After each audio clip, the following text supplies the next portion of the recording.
Hello students, welcome to Geeta's biology. आणि मागच्या व्हिडिओमध्ये आपण मोनेराचं आपण काय बघितलं होतं, इंट्रोडक्शन बघितलं होतं आणि त्याचं क्लासिफिकेशन बघितलं होतं. आणि मी तुम्हाला सांगितलं होतं की पुढच्या लेक्चरमध्ये आपण काय बघणार आहे, त्याचा आर्कीबॅक्टेरिया, यू बॅक्टेरिया वगैरे बघणार आहे. ठीक आहे, आपण इथं ते पहिल्यांदा आपण तेच आधी कवर करून घेऊया. जे आपलं राहिलं, आपण कुठं सोडलं होतं, पहिला आपण म्हटलं आर्कीबॅक्टेरिया. आर्कीबॅक्टेरिया आपण काय नाव दिलं होतं त्यांना बाळांनो? आपण त्याला नाव दिलं होतं सोल्जर्स किंवा सैनिक. ठीक आहे, जे काय करतात आपल्याला माहिती आहे, हिमालयाच्या त्या -डिग्री सेल्सियसमध्ये पण आपल्यासाठी रक्षण करतात. तसे त्यांना आपण काय म्हणणार, आर्कीबॅक्टेरिया, जे काय करू शकतात, अशा टेम्परेचरमध्ये, अशा एरियामध्ये राहू शकतात. एक्स्ट्रीम सॉल्टीमध्ये आपला हॅलोफाईल, हॉट स्प्रिंग म्हणजे भरपूर टेम्परेचरमधलं थर्मोफाईल, मार्शी एरिया म्हणजे दलदलीच एरिया, त्यात आपण काय म्हणणार, मिथॅनोजन्स. मग यू बॅक्टेरियामध्ये म्हणजे कोण? आपण. ठीक आहे, आपण सामान्य नागरिक. ठीक आहे, जे आपण काय म्हणतो आपण ते सीमेवर वगैरे लढायला जाऊ शकत नाही. यू बॅक्टेरियामध्ये कोण येणार? ऑटोट्रॉप आणि येणार हेटेरोट्रॉप. ऑटोट्रॉप म्हणजे काय? स्वतःचं जेवण स्वतःच तयार करतात. आणि हेटेरोट्रॉप दुसऱ्यांवर अवलंबून असतात. त्यात पण फोटोसिंथेटिक आणि किमोसिंथेटिक. आता ह्याचा पण पूर्ण क्लासिफिकेशन आजच्या व्हिडिओमध्ये बघणार आहे बाळा. ठीक आहे, जर तुम्ही आधीचा व्हिडिओ बघितला नसाल तर तुम्ही सांगेन की आधी जाऊन बघा, मग तुम्ही हे व्हिडिओज म्हणजे हा व्हिडिओ पुढं कंटिन्यू करू शकता, म्हणजे तुम्हाला नीट लेक्चर कळेल. आर्कीबॅक्टेरिया आपण काय म्हटलं होतं की जे एक्स्ट्रीम कंडिशनमध्ये जगतात. कशामुळे? कारण त्यांचा सेल वॉल वेगळा आहे. देन यू बॅक्टेरिया, आता माहिती आहे आपल्याला, तुम्ही जर बघायला गेलात तर रायगडची तटबंदी आणि तेच आपले जे सिंधुदुर्ग आहे त्याची तटबंदी खूप वेगळी आहे. ते जे दगड आहे किंवा दगडाच्या मधला जो मटेरियल आहे ते खूप वेगळं आहे. का वेगळं आहे? कारण रायगड म्हणा किंवा राजगड म्हणा किंवा प्रतापगड म्हणा, हे गड कुठे आहेत? जमिनीवर आहेत. पण सिंधुदुर्ग म्हणा किंवा आपला जलजिरा म्हणा, हे सगळे कुठं आहेत? समुद्रात आहेत. समुद्राचं काय व्हायला लागलं आहे? कंटिन्यूस त्याला पाणी येऊन थडका लागलं आहे. त्यामुळे त्याची तटबंदी आहे ती वेगळीच असायला पाहिजे. तसंच आर्कीबॅक्टेरिया, आता मी तुम्हाला काय सांगितलं, खूप मिठाच्या ठिकाणी आहेत, दलदलीत आहेत, खूप हाय टेम्परेचरला आहेत. मग त्यांची जी तटबंदी आहे ती पण काय पाहिजे? वेगळी पाहिजे ना बाकीच्यांपेक्षा. त्यामुळे त्यांचा जो सेल वॉल असतो तो यू बॅक्टेरियापेक्षा काय असतो? वेगळा असतो.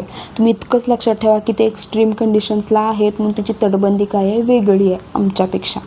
ठीक आहे, एवढीच लाईन तुम्ही लक्षात ठेवा. एक्स्ट्रीम कंडिशन्समध्ये आहेत म्हणून त्यांचा जो सेल वॉल आहे तो काय आहे? वेगळा आहे दॅन यू बॅक्टेरिया म्हणजे आपले साधे बॅक्टेरिया. ठीक आहे, मग मिथॅनोजन्स आपण दुसरं काय म्हणणार? कुठं असतात हे जास्त करून? Guts of ruminant animal. रुमिनंटमध्ये ज्यांच्यात रुमेन प्रेझेंट आहे. आता तुम्ही रुमेन कशाला म्हणणार बाळांनो? एक मिनिट हां.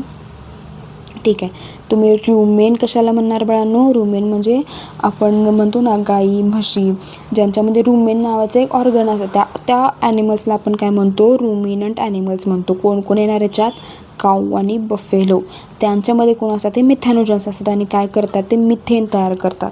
जे आपलं शेण म्हणतो ना, कुणाचं गाईचं असेल, म्हशीचं असेल, त्याच्यापासून जे मिथेन तयार होतं, बायोगॅस तयार होतो, तो कुणामुळे तयार होतो? मिथॅनोजन्समुळे तयार होतो. ठीक आहे, त्याच्यानंतर आलं आपलं यू बॅक्टेरिया. आर्कीबॅक्टेरियामध्ये तुम्हाला एवढंच लक्षात ठेवायचं आहे काय? एक्स्ट्रीम कंडिशन्स असतात आणि सेल वॉल कसा असतो त्यांचा? वेगळा असतो. दॅन युरोबॅक्टेरिया. मग आपण आलं मिथॅनोजन्स तुम्हाला कुठं भेटतील? एक तर तुम्हाला दलदलीत पण भेटतील. तुम्ही म्हणाल की इथं पण मार्शेरामध्ये मिथॅनोजन लिहिलं आहे आणि इथं पण मिथॅनोजन लिहिलं आहे. ठीक आहे, मिथॅनोजन तुम्हाला सगळीकडेच भेटतील. हे कुठं सापडणार? गट.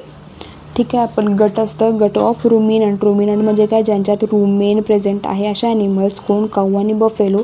त्यांच्या डंगमध्ये तुम्हाला काय भेटणार? मिथॅनोजन्स भेटणार.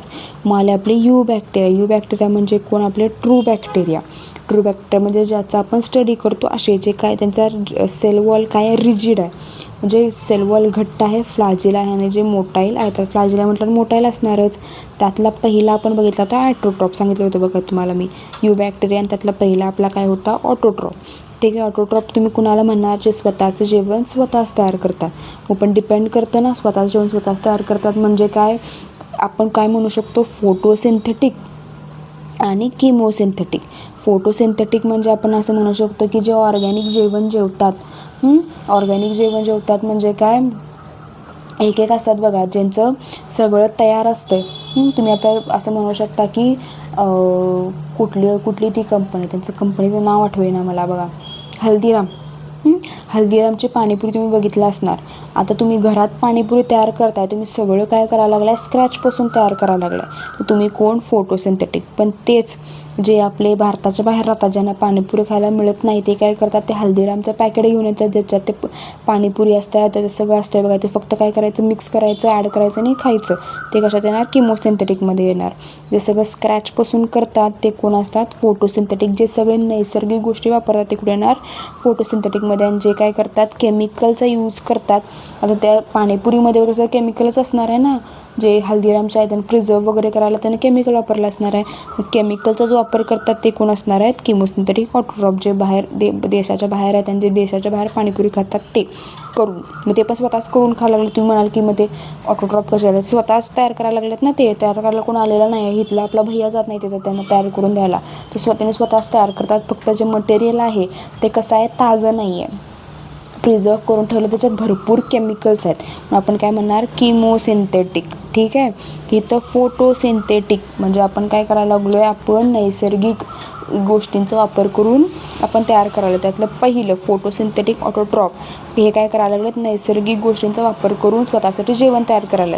त्यातलं पहिलं येणारं म्हणजे सायनोबॅक्टेरिया, आपलं ब्लू ग्रीन अल्गी.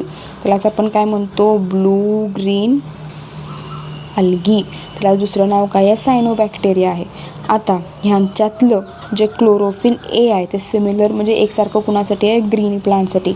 हा प्रश्न तुम्हाला येऊ शकतो. What is similarity between cyanobacteria and plants. काय सिमिलर आहे, क्लोरोफिल ए. ते ऑटोट्रॉपिक आहेत म्हणायचं नाही. What is similar, chlorophyll A. भरपूर मुलं फसतात इथं. ऑटोट्रॉप तर खूप जण आहेत, CBS आहे फक्त असं नाही. पण त्यांनी काय विचारलं, स्पेसिफिक ब्लू ग्रीन अल्गी विचारले आणि स्पेसिफिक प्लांट विचारलं, त्यांच्यात काय कॉमन आहे, क्लोरोफिल ए. तिथं ऑटोट्रॉप लिहून यायचं नाही. ठीक आहे. मग सायनोबॅक्टेरिया किंवा ब्लू ग्रीन अल्गी, शेवाळ बघितला असेल तुम्ही, त्याला आपण काय म्हणतो, blue green algae. Chlorophyll A आहे जो सिमिलर कुणासाठी आहे, ग्रीन प्लांटसाठी आहे. आता सायनोबॅक्टेरिया, ब्लू ग्रीन अल्गी कसे आहेत, युनिसेल्युलर, जे एकाच सेलपासून बनलेली आहेत. एकाच सेलपासून बनलेले आहेत. ते सेल कसे असतात, कोलोनियल. कोलोनियल म्हणजे काय, सराउंडेड बाय जिलॅटिनस शीट. आता कोलोनियल म्हणजे आता इकडं बघा, हा हे एक सेल आहे, हे एक सेल आहे, हे एक सेल आहे, हे एक सेल आहे, हे एक सेल आहे, हे एक सेल आहे, हे एक सेल आहे. यांची एक कॉलनी झाली, भरपूर एक ग्रुप झाला. ह्या ग्रुपला आपण काय म्हणतो, कोलोनियल म्हणतो. ठीक आहे. भरपूर मुलं फसतात. भरपूर मुलांचा मला डाऊट असतो की ते एकच सेलपासून बनलेत, मग ते कोलोनियल कसे. बाळांनो, एकच सेल आहे, पण माणूस एकच आहे. ठीक आहे, तुम्ही माणूस एकच आहात, पण तुम्ही मित्रांचा ग्रुप तयार होत आहे की नाही. जसं मुलांचं असतं गणपतीत 11 दिवस तुमचा एक ग्रुप तयार झालेला असतो आहे. तयारीच्या आधी तुमचा एक ग्रुप तयार झालेला असतो आहे. म्हणजे गणपती जाताना त्यानंतर ते सगळं मांडव काढताना तुमचा एक ग्रुप तयार झालेला असतो आहे. पण तुम्ही कोलोनियलच आहात ना, तुम्ही एकटेच माणूस आहात. तसंच एकच सेल आहे, पण ती भरपूर सेल्स, भरपूर एक सेल्स काय झाले आहेत, एकत्र आले. तर आपण काय म्हणालो आहे, कोलोनियल म्हणायला लागलो आहे. ठीक आहे. सायनोबॅक्टेरिया कसं आहे, एकटंच आहे, पण ते सगळे एकत्र आलेत. फिलामेंटस आहे, म्हणजे त्यांच्यात फिलामेंट्स आहेत असे. आणि काय झालेत, एकत्र आलेत. त्याला आपण काय म्हणायला लागलो, कोलोनियल म्हणालो. फ्रेश वॉटर म्हणजे तुम्हाला गोडा पाण्यात पण तुम्हाला शेवाळ तिथं पण दिसतं ना, गोडा पाण्यात पण शेवाळ दिसतं तुम्हाला, मरायनमध्ये पण दिसतं. आणि तुम्हाला रस्त्यावर म्हणजे समजा रस्त्यावर जर पाणी खूप आलं असेल ते सुद्धा शेवाळ्यासारखं होतं. त्यामुळं फक्त सायनोबॅक्टेरिया फक्त पाण्यात दिसतं असं नव्हे, टेरेस्ट्रियलसुद्धा असतं. मग हे जे कोलोनियल आहेत हे एकत्र येण्यासाठी तुम्ही आता मित्र आहे, तुम्ही याची कॉलनीतले वगैरे मित्र, तुम्हाला काहीतरी कारण लागतं ना एकत्र म्हणजे एकत्र असं ग्रुप करून बसायला बोलायला काहीतरी कारण लागतं. तसं ज्या कोलोनियल एकत्र यायला त्यांना काहीतरी कारण लागतं. ते कारण म्हणजे काय, जिलॅटिनस शीट. जसं एकत्र आले की शीट काय होते, ह्यांच्यावर एक तयार होते अशी, आणि ह्या शीटमुळे ह्यांना त्रास होत नाही. ठीक आहे. हे शीट असल्यामुळं हे आता इथनं लांब जाणार नाहीत, एकत्रच राहणार कायमचे. कशामुळे, जिलॅटिनस शीटमुळे. जिलॅटिनस शीट काय करते, या सगळ्या कोलोनियलला एकत्रपणे आणते. ठीक आहे. आता ह्या फोटोसिंथेटिक ऑटोट्रॉपमधले हे काय असतात, थोडेसे नायट्रोजन पण फिक्स करतात. म्हणजे काय, ॲटमॉस्फिअर नायट्रोजन घ्यायचं, त्याचं कन्वर्ट करायचं NH3 मध्ये. तुम्हाला पुढं कळेलच. पण त्याला आपण काय म्हणतो, फिक्स नायट्रोजन म्हणतो इन स्पेशलाइज सेलमध्ये. ह्यांच्याकडं काही याच्यासाठी सुद्धा एक जागा असते, त्या जागेला आपण काय म्हणतो, हेटेरोसिस्ट म्हणतो. एक्झाम्पल नॉस्टॉक आणि ॲनाबेना, हे लक्षात ठेवायला लागणार तुम्हाला. नॉस्टॉक आणि ॲनाबेना काय करतात, नायट्रोजन फिक्स करतात. म्हणजे ॲटमॉस्फिअर का नायट्रोजन घ्यायचं, त्याला कन्वर्ट करायचं NH3 मध्ये, आणि ते काय करायचं, सोडून द्यायचं. ठीक आहे. हे त्यांचं काम असतं. जसं असते बघा, एकाकडनं घ्यायचं, जसं ते मधले असतात ना की शेतकऱ्यांकडनं घ्यायचं आणि ते लोकांपर्यंत नेऊन विकायचं. जे मधले असतात त्याला आपण काय म्हणतो, इथं जे मधले आहे त्याला आपण काय म्हणणार, नायट्रोजन फिक्सिंग. कुठनं घ्यायला लागलं, ॲटमॉस्फिअरनं द्यायला कुणाला, प्लांट्सला. ठीक आहे, मधी काय काम आहे त्याचं, फक्त N2चं कन्व्हर्जन NH3मध्ये. ते कुठं करतो तो, त्याच्याकडे एक जागा आहे त्यासाठी, त्या जागेला आपण काय म्हणतो, हेटेरोसिस्ट म्हणतो. ठीक आहे, मिळणार आपला नेक्स्ट पॉईंट तो म्हणजे किमोसिंथेटिक ऑटोट्रॉप्स. आता किमोसिंथेटिक ऑटोट्रॉप्सकडं काय आहे, लाईट नाही, ते लाईटवर जगू शकत नाही. त्यांना काय काय लागणार, इनऑर्गॅनिक म्हणजे केमिकल्स लागणार, इनऑर्गॅनिक सबस्टन्स. काय काय लागणार, नायट्रेट, नायट्राइड, अमोनिया किंवा use of energy for hating production ते करू शकतात. हे सगळं लक्षात ठेवायचं तुम्हाला. नायट्रेट, नायट्राइड, अमोनिया जे काही NH फॉर्ममधले आहे ते सगळं लक्षात ठेवायचं आहे तुम्हाला. ठीक आहे, हे काय करणार, हेल्प करतात न्यूट्रिएंट रिसायकलमध्ये, रिसायकल न्यूट्रिशनमध्ये ते काय करतात, हेल्प करतात. ठीक आहे, आपला नेक्स्ट येतो तो म्हणजे काय, हेटेरोट्रॉप. हेटेरोट्रॉप म्हणजे तुम्ही काय काय लक्षात ठेवणार, मोस्ट अबंडंट इन नेचर. ठीक आहे, तुम्हाला जर विचारलं की ह्याच्यात मोनेरामध्ये बॅक्टेरिया अबंडंट आहे माहिती आहे, पण या बॅक्टेरियामधलं पण कोण अबंडंट आहे, तर तुमचा जो लास्ट असतोय हेटेरोट्रॉप तो काय आहे, अबंडंट आहे. एवढं लक्षात ठेवायचं. ठीक आहे, पुढे येणार आपला हेटेरोट्रॉप. हे कसे आहेत, अबंडंट इन नेचर आहेत, भरपूर आहेत. Most of them are decomposers म्हणजे काय, कुजवणारे.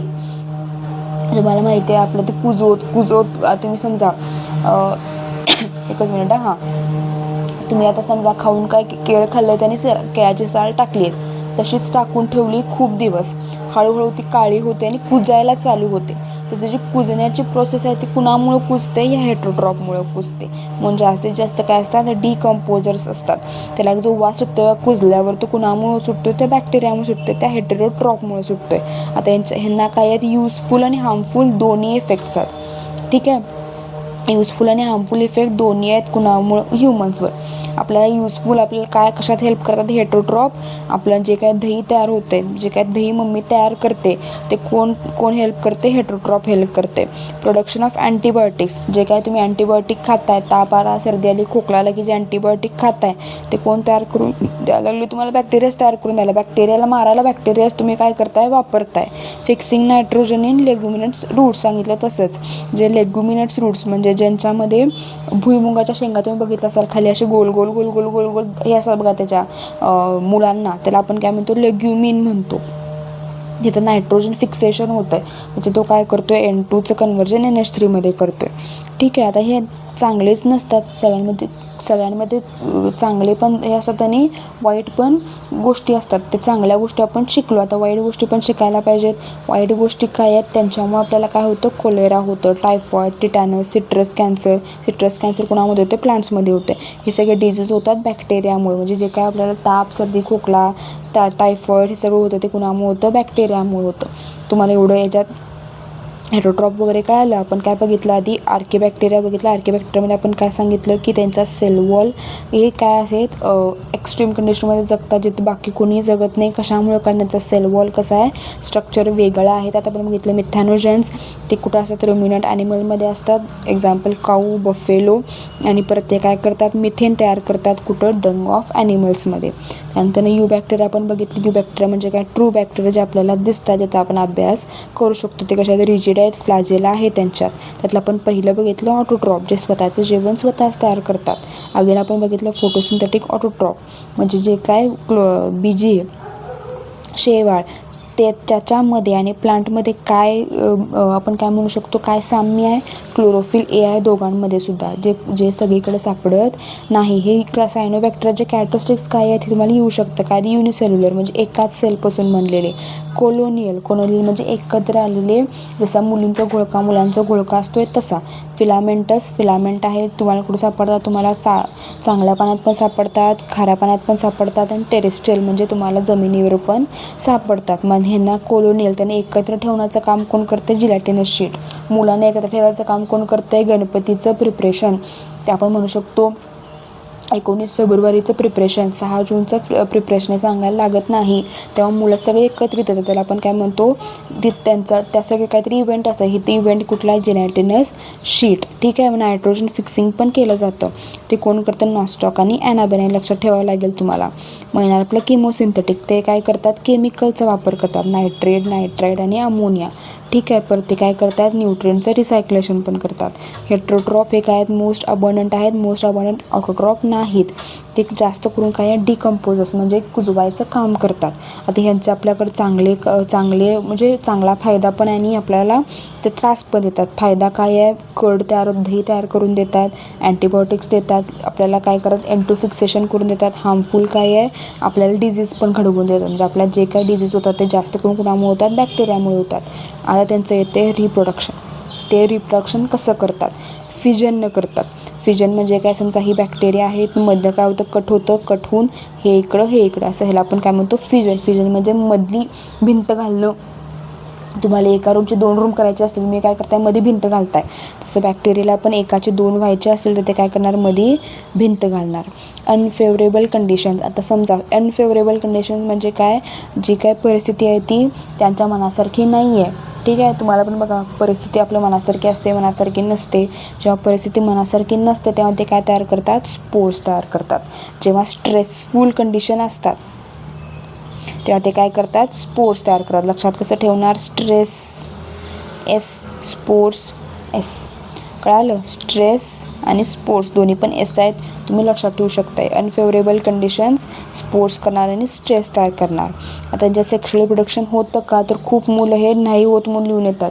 होतं बाळांनो, त्यांच्यावर सेक्शुअल प्रोडक्शन होतं, पण कसं, फक्त DNA ट्रान्सफर होतो, तो पण primitive type of DNA transfer होतो फ्रॉम वन बॅक्टेरिया टू अनादर.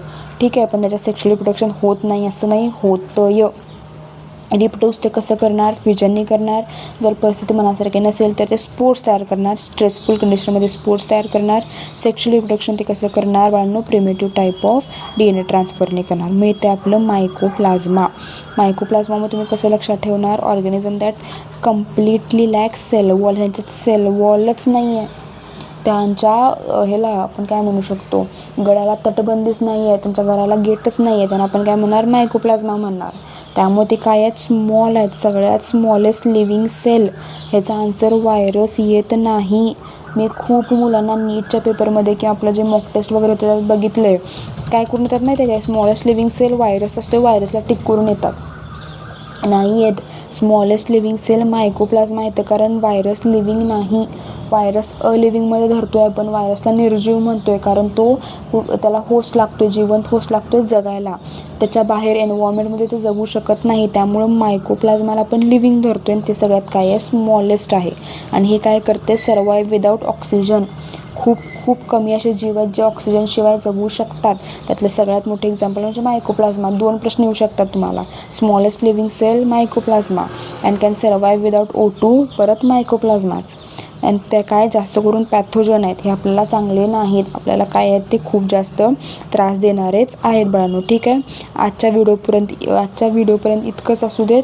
पुढच्या व्हिडिओमध्ये आपण प्रोटिस्टा ह्या आपण काय करणार, बघणार आहे. इथपर्यंत तुम्हाला काय डाऊट असेल तर तुम्हाला कमेंट सेक्शनमध्ये विचारू शकता. त्याचं आपण त्या शंकेचं निरसन आपण नक्की करूयात. हे तुम्ही काय करू शकता, नोट्स तुम्ही लिहून ठेवू शकता. मी काय केले, इझी फॉर्मॅटमध्ये लिहिलेलं आहे, सगळे पॉईंट टू पॉईंट लिहिलेलं आहे. जर काय डाऊट असेल तुम्ही कमेंट सेक्शनमध्ये विचारू शकता. थँक्यू.